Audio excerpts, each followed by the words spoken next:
Department of Tourism encourages eligible businesses to apply for the COVID-19 Tourism Relief Fund. Now, the 200 million rand fund was established as an intervention to mitigate the impact of COVID-19 and the lockdown on small, micro and medium-sized businesses in the sector. So we are joined now by Minister of Tourism, Mmamoloko Kubayi-Ngubane. Thanks so much for your time this morning, Minister.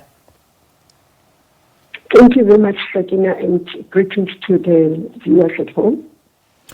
Minister, let me just start by establishing whether the extension of the South African lockdown, whether that has any real impact. Will it make any real difference to the tourism sector at this stage, as the industry would most likely not really have recovered that quickly anyway? Definitely we would not recover very quickly. Sakina, I had a conversation with leadership of TBCSA yesterday evening, just to get a sense where we are and what we need to do. So in a nutshell, there are specific areas that are starting to say would like to open, and there are those that would not operate even if we remove the lockdown.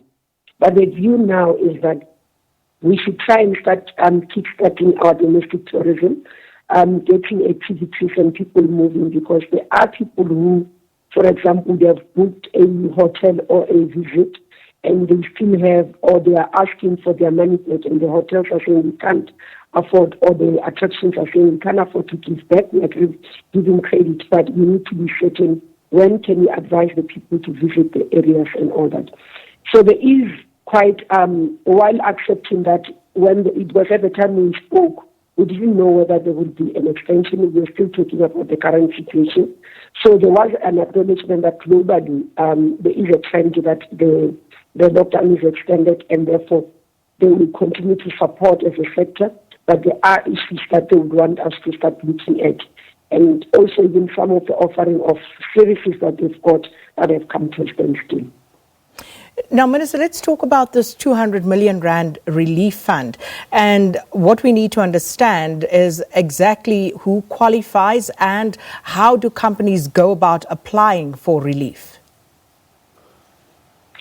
Sakina, the application is found online at www.tourism.gov.za. Click on the relief, or you can go directly to www.tourismrelief.gov.za. It's an electronic form. You complete it online and you upload the documents that are required, and then you save it, and then it gives you a reference number and a generic email for you to say your application has been completed. So just you need people when they yes. I was going to say, Minister, just in broad strokes, who qualifies for this relief? Yes, the people who qualify is tourism SMEs. This is people who are in the accommodation establishment, hotels, lodges, bed and breakfast, guest houses, backpackers, restaurants that are not linked to hotels, conference venues, professional caterings, attractions, tour operators, travel agents, tourist guiding, car rental companies, and coach operators. But they have to be SMEs. So let me put a few questions to you, Minister, directly from our viewers, as we've asked. Mzansi Travel magazine, they are saying very stressful for small tourism publishing house that entices local travel. All our clients are suffering, causing them to delay payment to us. So how do we pay our staff? And we have less than 10 people, as the UIF relief funding doesn't apply to us. Minister? I'm not so sure about UIF relief funding that doesn't apply to them. As far as I know, any employer that contributes to UIF will be eligible to apply for their employees. It doesn't say you must have so many employees to be able to qualify. As long as they have registered their employees with UIF, you do not qualify if you're not registered under UIF. I think that's the issue. But you can get Minister Nancy to clarify those issues. I could be wrong. It's not my area of work. What we did from our side in terms of the tourism sector, we worked together with Minister Nancy and TDCSA. So all the employers or all the tourism sector players would be able to, on the platform of TDCSA, because we coordinated them, they're almost like a coordinator for us through UIF, so that we make sure that all those who apply are able to apply. So we do have 2 or 3 that are not covered. Hello? Are we still listening, Minister? Okay. We do have, for example, I did get a feedback yesterday when we had a conversation that events companies who are ordinarily falling under tourism have not been covered. We do get feedback that the hunters who are normally falling under tourism are not covered. We use the criteria from our BE codes. So that's where it leads to the number of areas. So it means we'll have to review through sectoral work and all that. But we committed to say we'll look at those that have a role in our sector that are not listed as beneficiaries to see how much we can be able to get and how can we support for them. We bring support for them. So just clarity on the BEE situation. Does this mean that this will only apply, this relief, for BEE compliant companies, Minister? Yes, definitely exempted BEE companies. In terms of the BEE Codes of Practice and the BEE Act, as the Minister, when you administer any grant or any support anyway, you are obligated to apply the BEE codes as part of your criteria. So it is an obligatory responsibility for me. Here's a question from Sizanani. And Sizanani wants to know, what can freelance tour guides do for relief because we are not registered with the UIF? And I guess this would apply also for those who may not be BEE compliant, those who fall outside of the prescribed guidelines at the moment, Minister. Is there anything, anywhere that you can point them where they can seek relief?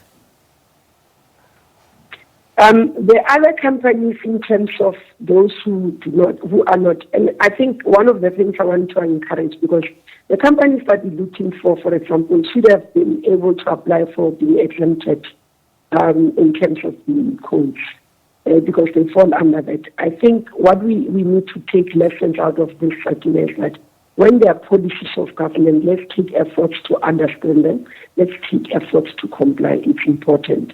Because it will not be fair, or even it's not expected from me as a minister to say I need to be looking after people who've been breaking the law while there are people or who've been non-compliant while there are people who have been compliant. Then it doesn't give incentive or doesn't encourage for compliance. I did receive the queries through our hotline in terms of the freelancers. I do have people who are saying we are not registered companies. I do get people who are saying we are not, we are not tax compliant. So it becomes difficult for me, Sakina, if we are to open to everybody. And in the process, I encourage law breaking or non-compliance. It will be irresponsible of me as a minister. So, while I do sympathize with them, actually. Yeah, and this is the difficulty right now, Minister, where people are falling through the cracks, as it were, and are desperate for relief because this is their only means of earning a living. And to that score, you know, many of our coastal cities and the lodges along there as well as countrywide, they rely on tourism. And what's the impact of the assessment so far that COVID-19 has had on the industry? Look, we also are assisting in a number of areas. Again, I think we could continue to look at ways where people will receive support. One of the things is that we've been working hard in liaison with Health and Department of Public Works to make sure that we bring closer so that some of these lodges, bed and breakfast, and hotels are utilized as facilities for quarantine. I'm also currently working in terms of assisting and linking up, for example, what we call essential services together with the businesses.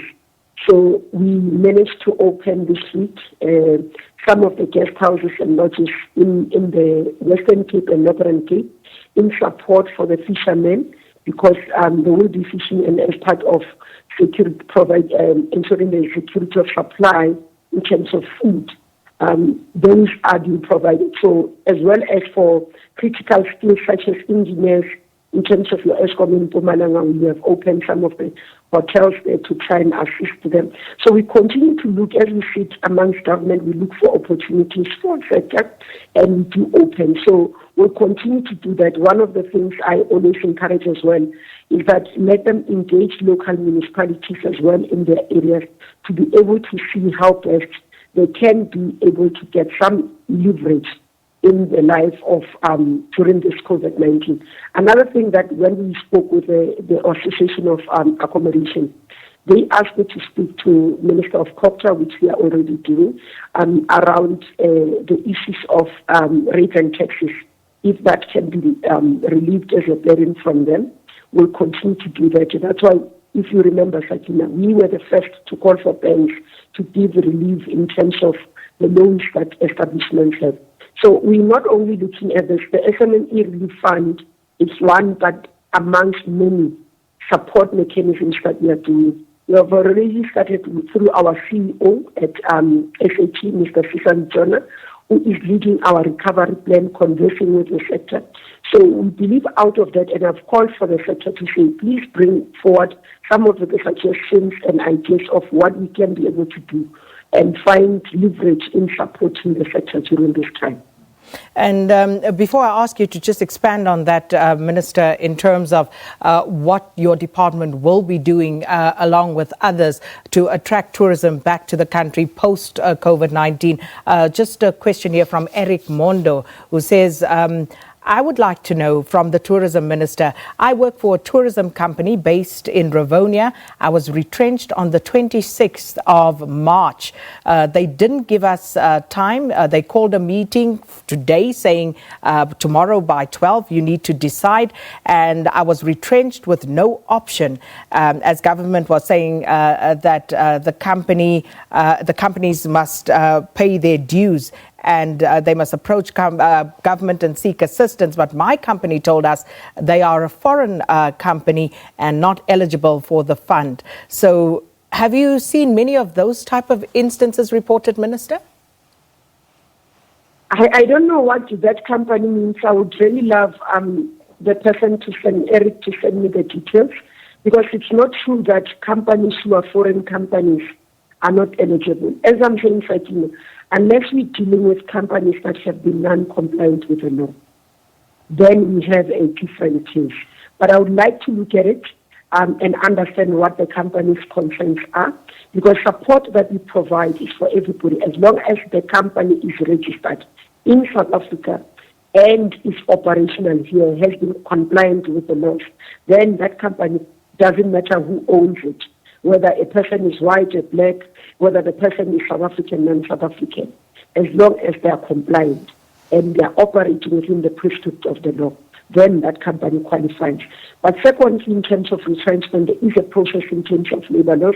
That's why I'm surprised. You might find that it's a company that has not been compliant, is not even registered. That's why they can afford to dismiss people within 24 hours, because it's not done. You give notice. And in terms of employees, we've asked that they shouldn't dismiss employees, because government has afforded them an opportunity to relieve them from paying the salaries for up to 3 months. So they would have still kept the employees while the employees are receiving UIF funding payment, unless if the employer as well has not been contributing towards UIF. That's what I'm saying. It will be good for me to have the details. So if Eric can send either on my social media platforms, DM me, I will be even on Twitter, I can be able to get that. And there's a question about learnerships, Minister. People who are on learnerships, what happens to them? Do they get any sort of relief, or is that it for them right now? With the learnerships, we do have a couple of learnerships from the Department of Tourism We continue to pay them. That's why we're looking at what we can do alternatively instead of them.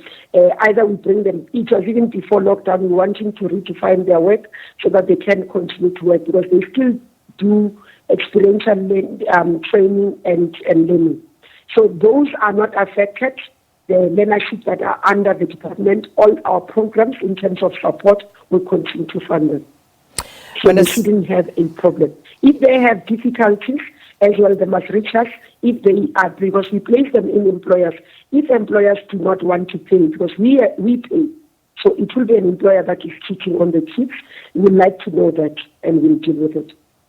Minister, we thank you for your time this morning. Minister of Tourism, Mmamoloko Kubayi-Ngubane, talking to us about the impact of COVID-19 on the local tourism industry and also talking to the Tourism Relief Fund. And the deadline for applications for that is the 30th of May 2020. So it's an online application. Do make your way there and see what can be done for you.